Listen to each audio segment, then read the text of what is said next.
Alright, so I got enough questions. I was able to fill out another whiteboard full of them. This would be Q&A video number 4. The first question comes from Jayzer. He asks me, was it hard for me to transition from focusing on external cues to internal ones? Now, it wasn't easy, but if you want to make it as seamless a transition as possible, here's what you need to do. Number 1, stop believing there's magic in the externals. Number 2, always remember why you're doing what you do. You added something into your comment that stood out to me a little bit. You said you've been stuck at the same squat weight for 4 weeks. What this tells me is where your focus is at. You're focusing on an external cue. How much weight you're lifting is an external cue. So my question to you is, why are you doing what you do? Are you squatting because you're going to be tested on how much weight you can squat? If so, then that's where your focus needs to be. If so, I've done a series of videos called How to Get Strong Fast. There's more than enough information there of things that you can include into your strategy to promote that response.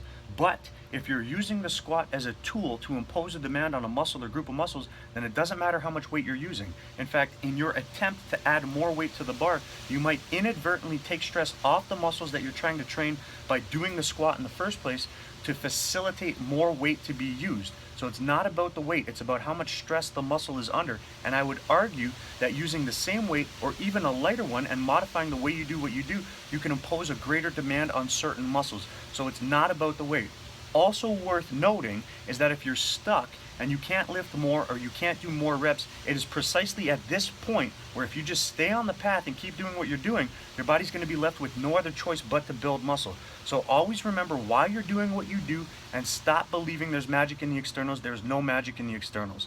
Now the next 2 questions I'm going to group together. David Mireles asked, what's my opinion on a high-fat ketogenic diet versus high-carb? And Aneema Chowdhury said, what to eat after fasted cardio. If you watch my videos, you might have noticed that I've never once done a video on diet, nutrition, supplementation. And it's not because I don't value those, it's because I don't consider myself a world-class expert as it relates to those. So I'll never talk about them because I don't want anybody to say he doesn't know what the fuck he's talking about. I'll always stick to my strengths, which is training. Now I will give one piece of insight in that as it relates to diet, supplementation, nutrition, it's always about facilitating performance. Gauge everything you do by performance. If you can thrive on a high-fat ketogenic diet, more power to you. If performance is suffering, then I would strongly reconsider doing that. So always base it off performance. I'm very biased. I believe that training is the most important variable because if you take out training, what type of results are you going to get? On the flip side, if all you did was train properly and you didn't care about diet, supplementation, nutrition, or anything, would you still promote a better response than if you took training out? I would argue that you would.